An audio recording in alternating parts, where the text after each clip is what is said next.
Very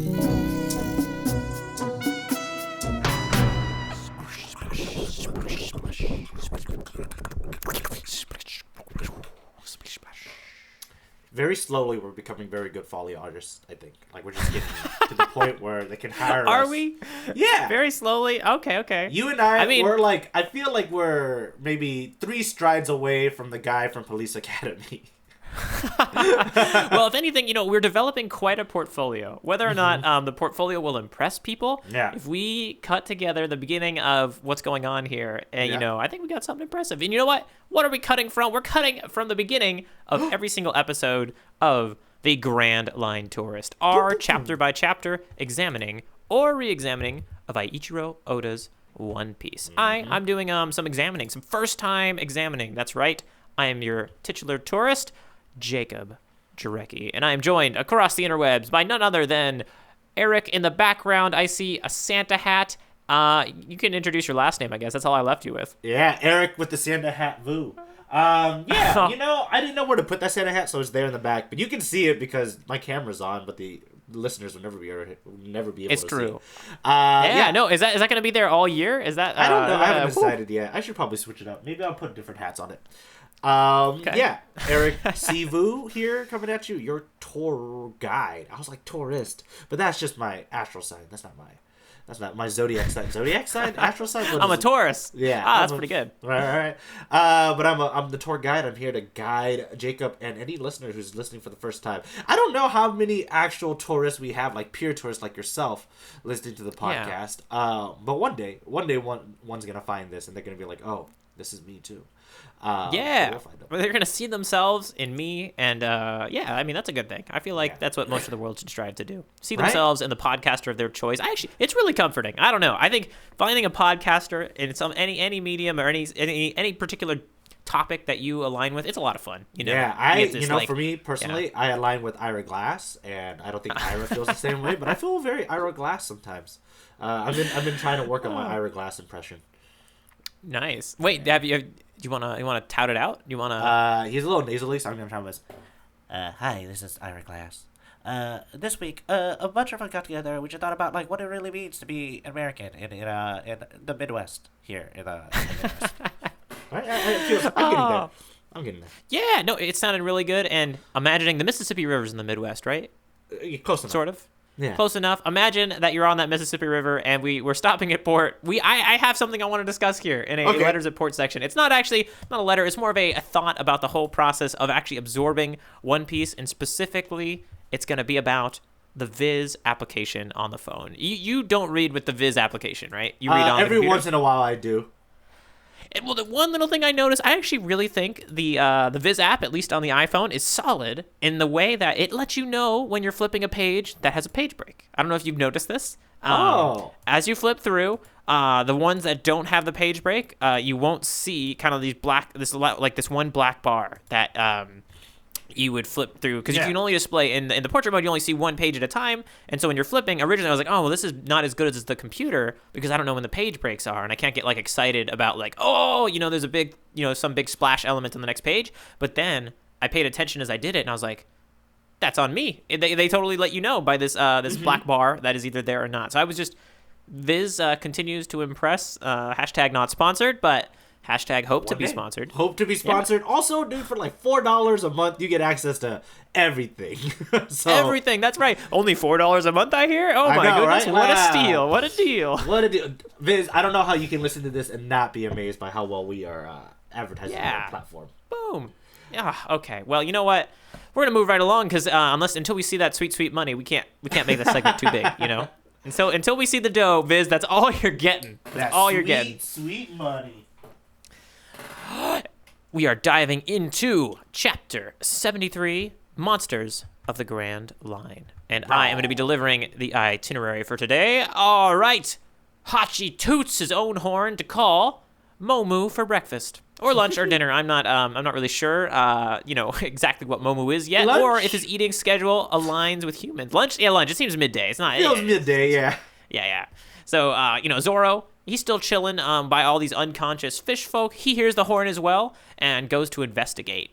and Hachi, kind of gets into a discussion with Zoro, and Zoro is like, "Yeah, I'm a quote unquote guest. I'd love a free ride to Cocoa Village, where he hopes to find Usopp." Yes. But we cut to Sanji, Luffy, and Yosaku, who are about to eat a nice little meal on the Very out here meal. in the little. I mean, now that we got Sanji the chef, preparing stuff for us, it's getting good. But while they're preparing to eat, something else is preparing to eat, and it is none other than Momoo. We get a full, nice introduction for the sea cow, heavy combat beast, of Arlong's pirates. So, really impressive, awesome. And this Grand Line creature immediately gets a gum pistol from Luffy, who doesn't want to, give up his food. Food's very important. Yeah, doesn't want to share. Very important thing for Luffy. And then, it doesn't end well for Momoo, because then Momoo gets a kick straight to the collier from Sanji. That's because Sanji's going to feed him, though, right? Like, Sanji's maybe he's hungry, but then he's trying to eat Sanji at the same time, so... I know, and it visually you couldn't tell that Momoo was going for... I mean, I think it's kind of hard. I might say this a little bit on Sanji. How are you going to... I think there should have been more thoughts into the procedure of how we're going to feed Momoo. I mean... What do you hold it up on your hand on a plate? I mean, what do you expect? I mean, what's Momoo gonna do? Right. I'm not sure. Maybe Momoo's got a nice tongue that could just lick it right up. This is anime. But, Sanji felt the killer's intent in the animal. Yeah. Either way, after a punch and a kick, they all go back to their meal. Yes. Like, okay, we're good now. Cut to Zoro, about to explore Cocoa Village. At the same moment, we jump to Arlong, arriving just where Zoro came from at Arlong Park. Oh, the irony of, location is fully on display here. And Arlong is mourning his fallen fish folk brethren, that Zoro beat up last chapter. I assume they're just all unconscious, not like dead I don't think he killed. They usually don't kill people until we... No, for sure. When they kill people, they do it on panel. Yeah. And the pirates, they start to wonder if maybe Nami smuggled Zoro in, she did, save Zoro last chapter, dived in Betrayal is after her specialty. Betrayal is her specialty, but she proves her logical mettle, saying that, she's so close to fulfilling her end of the bargain. Yeah. It'd be dumb to betray right now. And, that kind of assuages any concerns, right? She flashes her tattoo, and we go, no, don't betray us again, Nami, by showing us that you have truly gone to the dark side. But now we have a question. Is Nami going to be able to stand aside as Arlong prepares to exterminate Usopp? And then, he's also verbalized that he's going to exterminate Zoro as well. But Zoro's not there. We see Usopp. We see the fear in his eyes. But you're going to have to tune in next chapter, because we got to Luffy and crew using Momoo to speed them along to Arlong Park. And it's a lot. There's a lot going on in this chapter. It's our chapters usually the same number of pages. I can never tell. And this one felt like I had to flip a few more times. I'm not sure. This is about right. At least in these. Okay. In this arc, or like around I would say 20 to 26 is probably around how many pages he does every chapter. Nice. Yeah. So that's why I keep Eric on the payroll for things like this. Yeah. That was fulfilling your tour guide duties there. Yeah, and I'm going to fulfill even more, because before we go to a discussion, we have something more important to talk about. Definitely more important, actually. It's just it. Cover story. Buggy's crew after the battle. Part 26. Sorry to keep you waiting. Oh my goodness! Look at this this cover story. This is glorious. No more. We have our reassembled. No, full Buggy's back. It took a while, but Buggy is now fully standing. I don't know what height. Maybe he looks like a tall dude. Maybe 6 foot. Something like that. They all feel tall.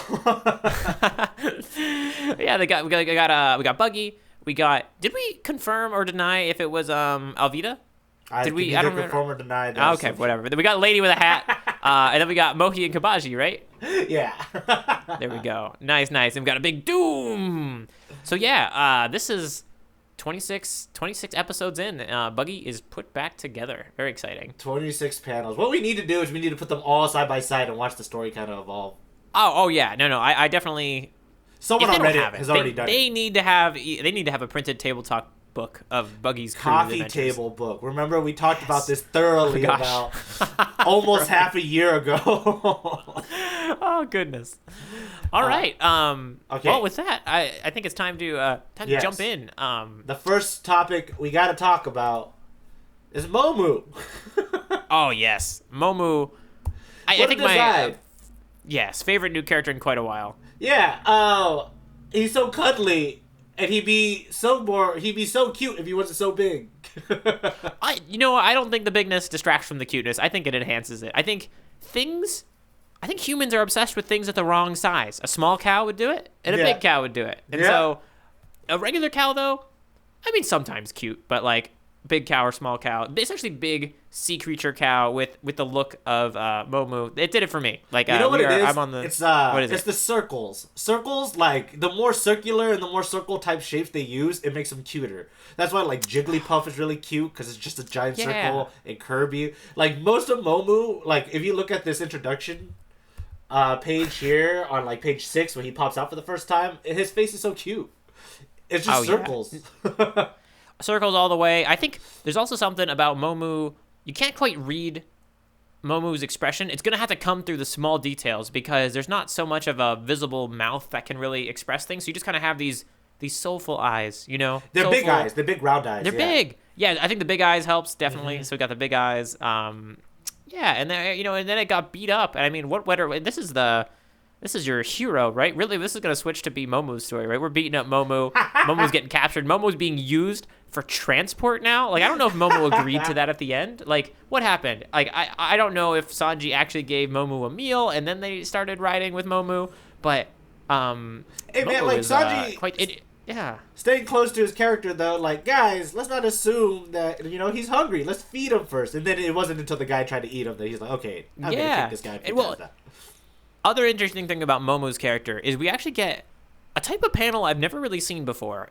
When we have Momoo's intro, we have a thought panel from Momoo, but it's oddly done. I think it was because they thought we wouldn't think that Momoo was thinking unless they like pointed at Momoo with an arrow. Yeah. So we have like, no roast pig here is what Momoo is thinking, and so this is a fairly intelligent creature. You know what I mean? Like to have that thought, like it pops up and it's actually funny. I went and looked at the translations for this just to see what the difference is. I think when Momoo pops up in the other one, it's like, wrong spot. So like Momoo, I mean, those thoughts don't seem very malintentioned, Momoo doesn't seem to be like, I'm going to eat these creatures. Like, no, there's my roast pig isn't here. I'm in the wrong spot. Whichever one that is, that seems fairly, it doesn't seem too aggressive, and then it gets beat up, and so that's why I am on Momoo's side all the way. Have you Luffy and crew are evil. Have you ever watched like a Japanese reality TV show or game show?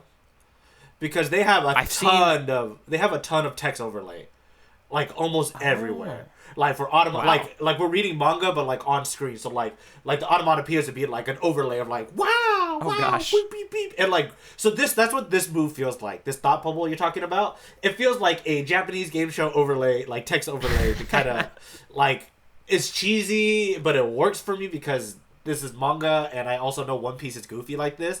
But it's really jarring when you watch like Japanese reality TV shows if you've never seen it before or anything like that, because they have a ton of text overlay, a ton of just like random thought bubbles. Where they would do this, well, like if it's you and me talking like this, and I would all randomly there'll be a text bubble trying to say like, oh, this is what Jacob's thinking. Jacob's thinking, wow, Eric looks weird today. Yeah. Whoa. Even though like there's no context for that, right? But they would do it. They overlay a text for your own thought bubble.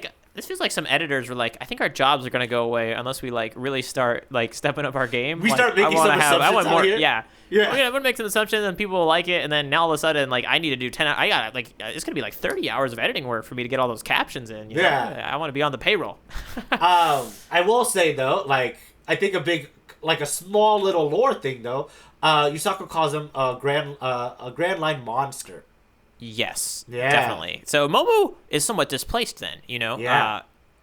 Poor Momoo. I feel like, again, another thing that gets me on Momoo's side. I am fully on Momoo's side in this chapter. Yeah, it's so interesting because I'm wondering if like Arlong dragged. Well, I mean, obviously Arlong did drag him here, but it's such a huge weapon for him to have brought with him.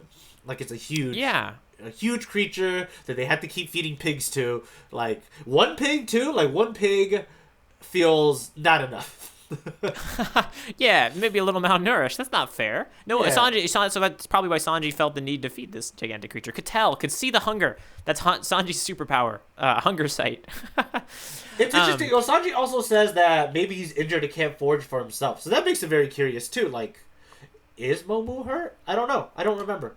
Yeah. No, I wasn't sure if that was just Sanji like letting the brain go wild with like, oh, I want a reason to feed this creature, or you're right, or if he could actually sense something. But a really yeah. Oh yeah, go ahead. A small little cool establishing. You know what? Thing? Let's just keep going back and forth. I'm going to see how long we can. No, you go for it.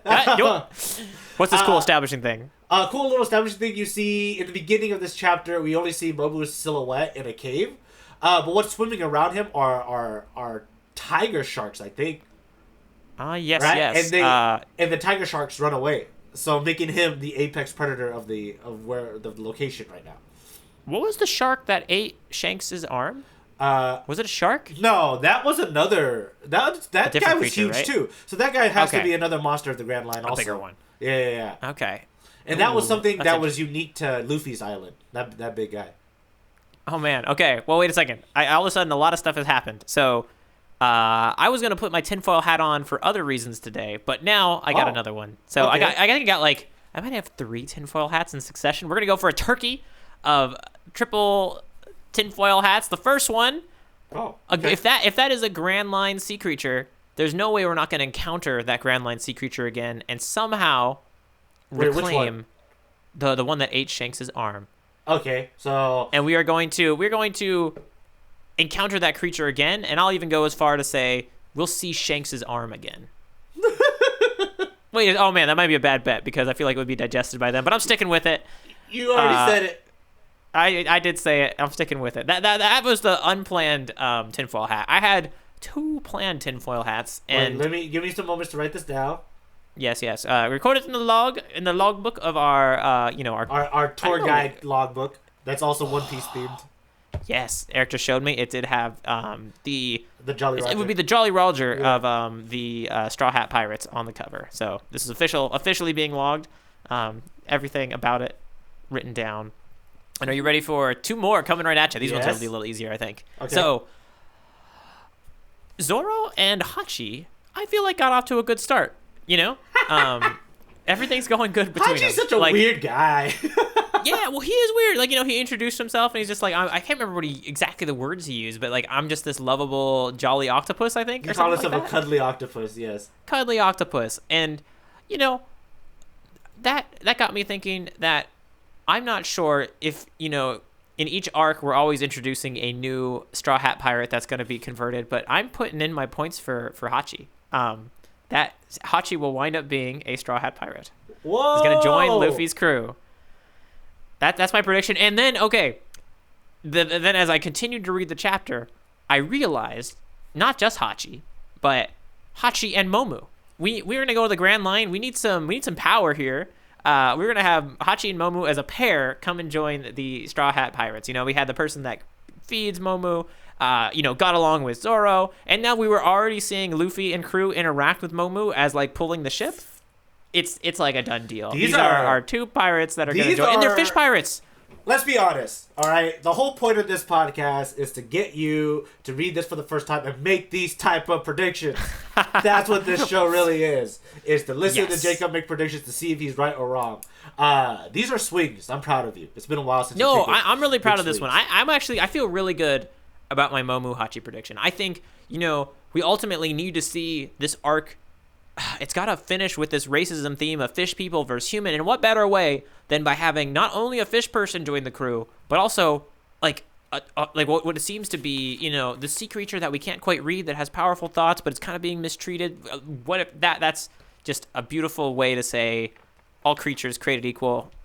Luffy's a good captain. He's going to bring us all together. Can I just say the last tinfoil hat or tinfoil time prediction was, I believe that this will not be the last time Usopp will use the power of geography. So I'm just saying, this is definitely a step up. Not quite as big of a swing. No, you're right. This is a gigantic swing compared to Usopp at some point saying, let's go to the left. The other one is...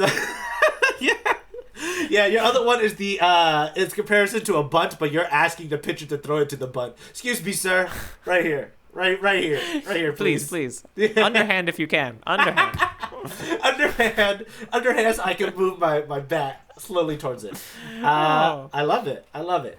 Okay, so my next one and this is just a small little thing that I noticed, Yeah. is that Arlong is probably the first villain who actually cares about his crew. That's a good point. You know, Yeah. he did. He came crying. You know, he was came like, crying. my falling, and they're all just as we, you know, they're just unconscious. They just got beat up. You know, I mean, maybe it doesn't happen too often. Maybe it's a big shock, but even still, to see that kind of that sympathy and empathy from the captain, Yeah. that's and something. and it makes sense because he's a little bit more like, there's a bigger attachment to the fact that they're the same race and all that stuff too. So Yeah. he's a little bit more of a leader. It could have been a gut punch that, like, oh man, like the superior race got beat up by the inferior race. That could be also a little bit of an emotional blow too.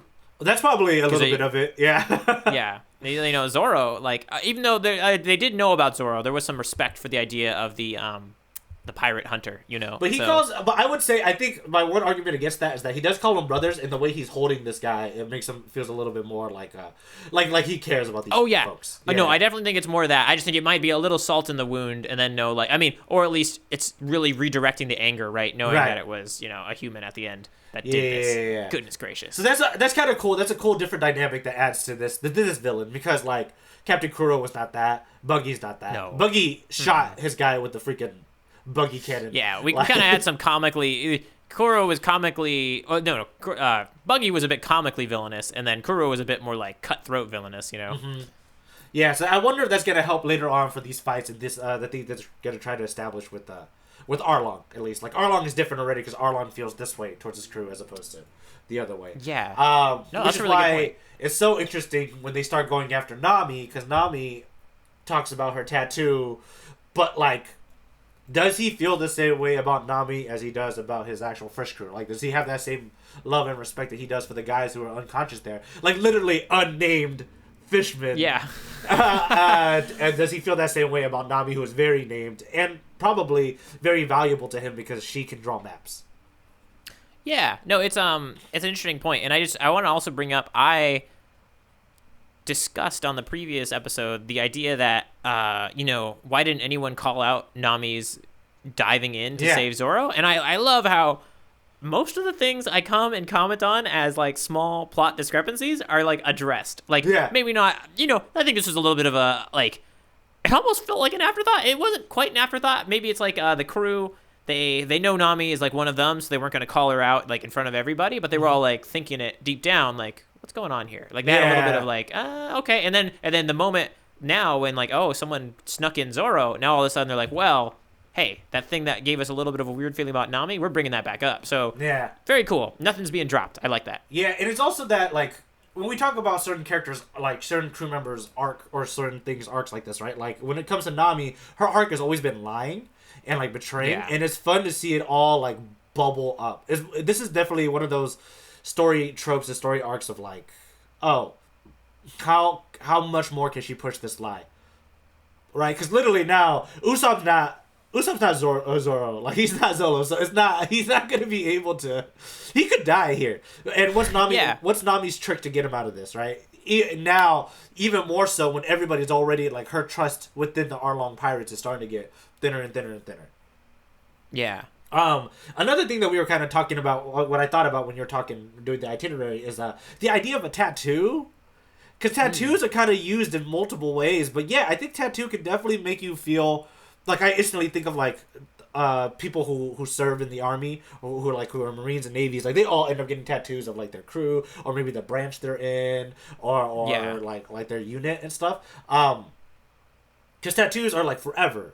So it is like a identity thing. So for her to be like, hey, look at this tattoo, like, it is a way of proving like, this is important to me, obviously, because this is never going away. Yeah, it feels like show you my chopped off finger as a Yakuza member in Japan or something. Right, you know? And that's why Jacob and I both have matching Grand Line Tourist tattoos of our logo. Yes. In undisclosed places. Undisclosed locations. Not the same one. We should have really synced up on that. I feel like it would have meant more meaningful to both of us if we could be like, but at least it's there. It's on the body. Can I also ask? This is kind of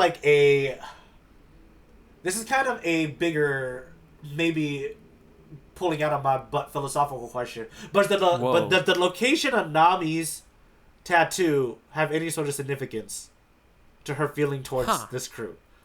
It's on the shoulder, right? It's on the back. It's on the back. Kind of back back arm towards the shoulder. Yeah. Yeah. And does it have any significance towards her being among the fish people, is what your question is? It's kind of like, does it have any sort of significance of her feeling towards being a member of the Arlong crew? Huh. You know what? Because some of the other folks, do they have their tattoo more visible? Like, is Hachi's on his forehead? I think Hachi's is on his forehead.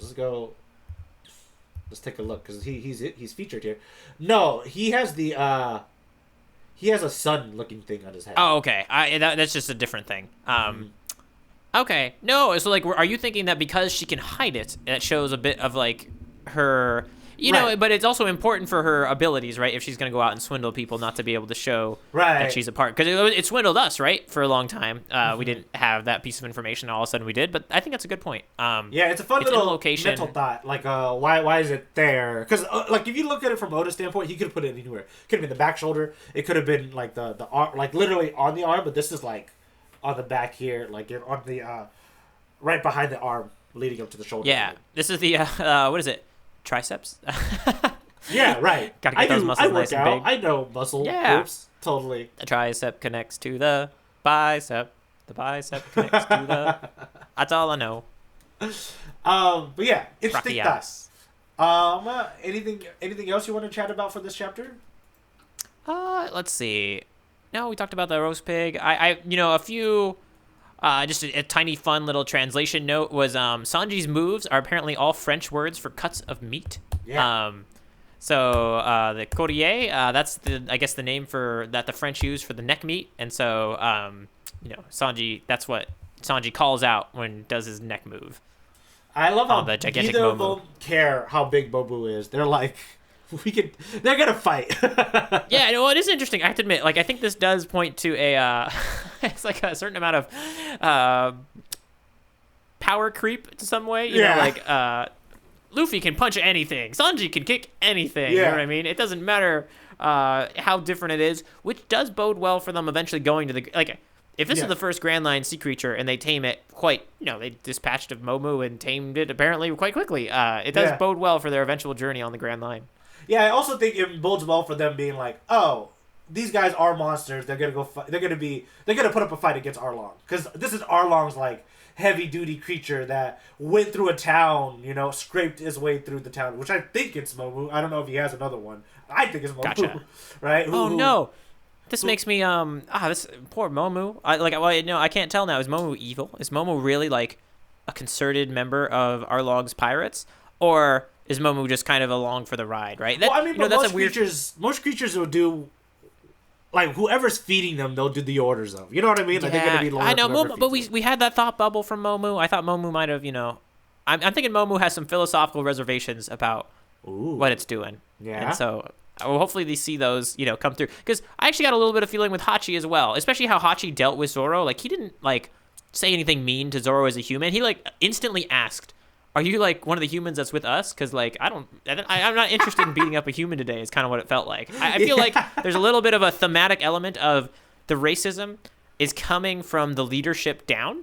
And at some point in the ranks, it kind of just becomes what it is, it's here. But they don't, I feel like some of the crew members don't have quite as strong affiliations towards it as others. So that was kind of an interesting little final point I got for the chapter there.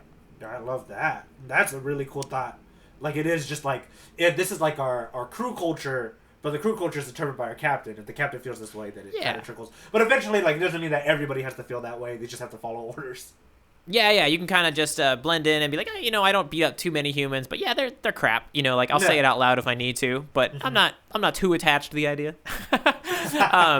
With that said, I am attached to the idea of transmitting some jokes, because there is one joke that stands above all others in this chapter, I think. Yeah, what's your joke?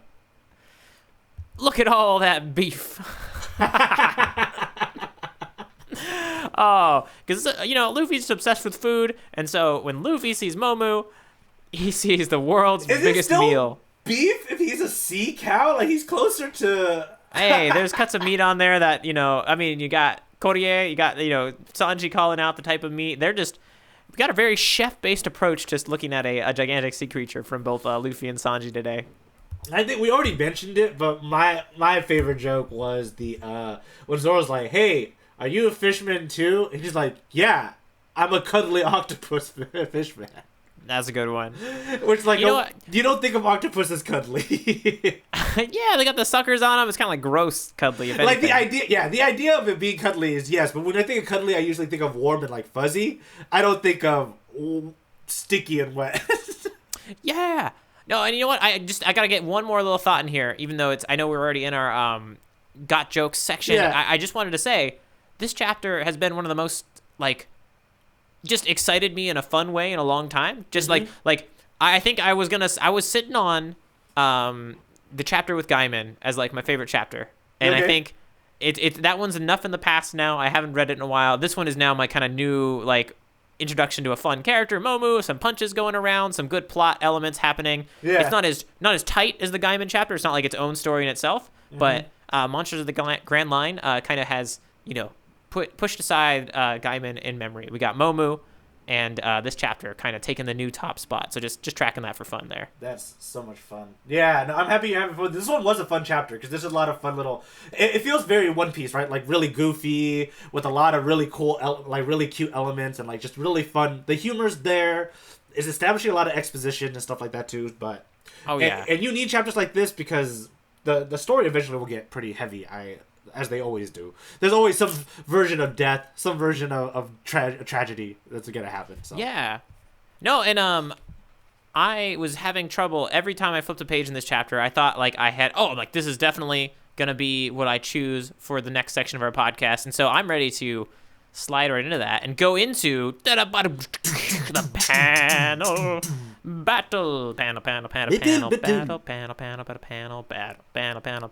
battle. This is the section of the podcast where Eric and I take our favorite panel, the panel that we think is the most heavyweight, the panel that we think can do the best uppercut that will take down any sort of sea creature, whether it's a tiger shark, whether it's poor little Momoo, poor big Momoo. That's what we're looking for. We're looking for a panel that can go into the ring and fight it out. And how can the listeners and the watchers and not the watchers. I mean, I guess we do have a YouTube. There's a YouTube out there. You can watch the podcast. Yeah. You can see those. I spend a decent amount of rendering time on my computer making some wiggly audio waves. Which is great. Yes, movement. You can gaze at those. So we have listeners, we have watchers, we have tourists, we have tour guides. How can they reach out, Eric? Yeah, it's easy, folks. If you want to put your heavyweight panel into the ring and have it fight our panel in a 3-way punch out sort of deal, or a 4-way punch out, or a 5-way punch out. Who knows? It's super easy. All you have to do is email it at grandlinetourist@gmail.com.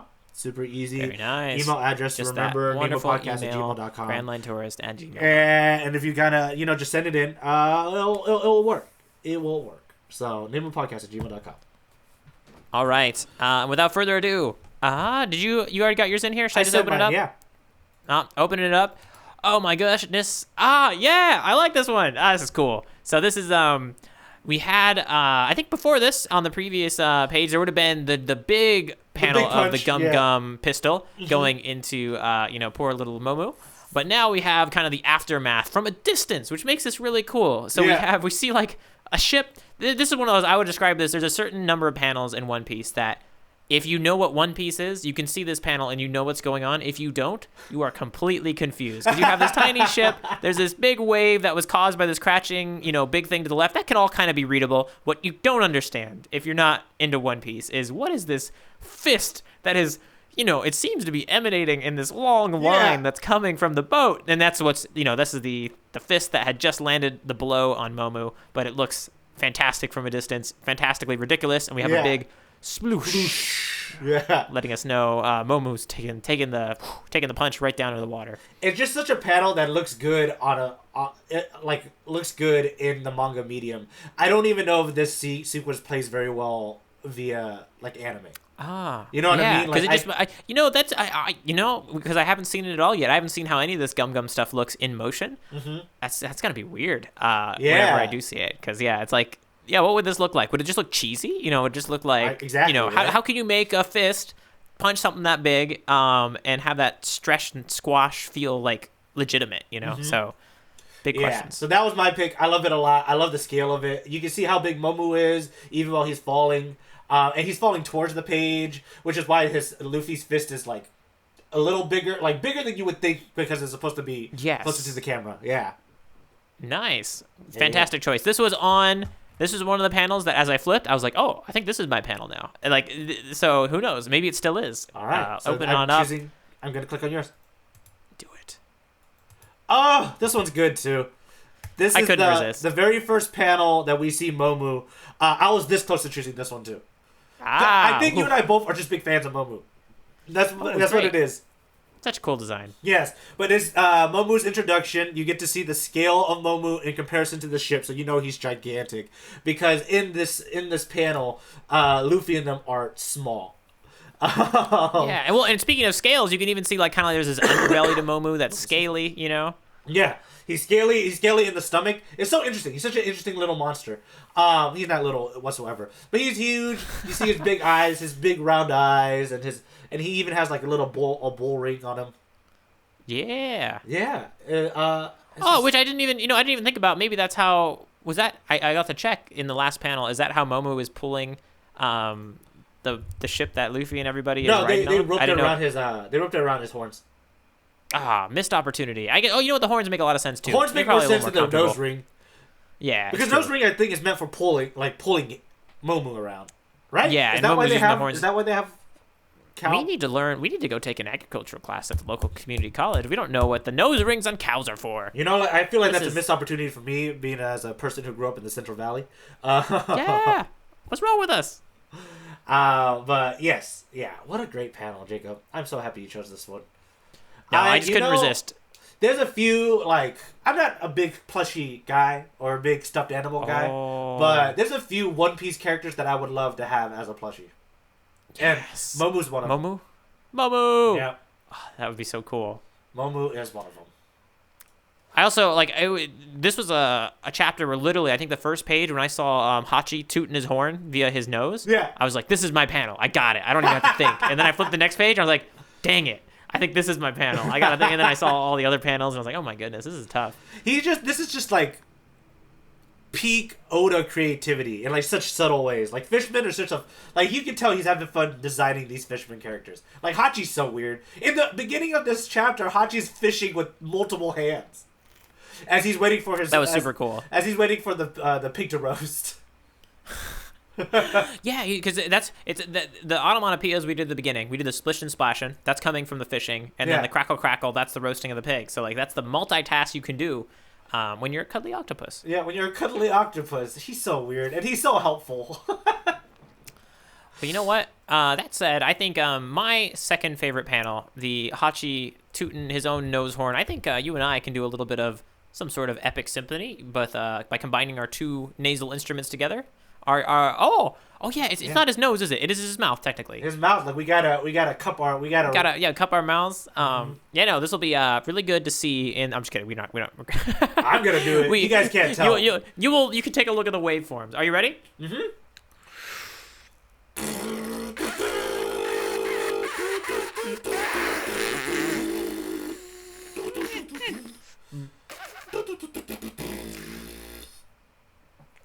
It's hard to make good trumpet noises when you have your mouth it was terribly hard. Yeah.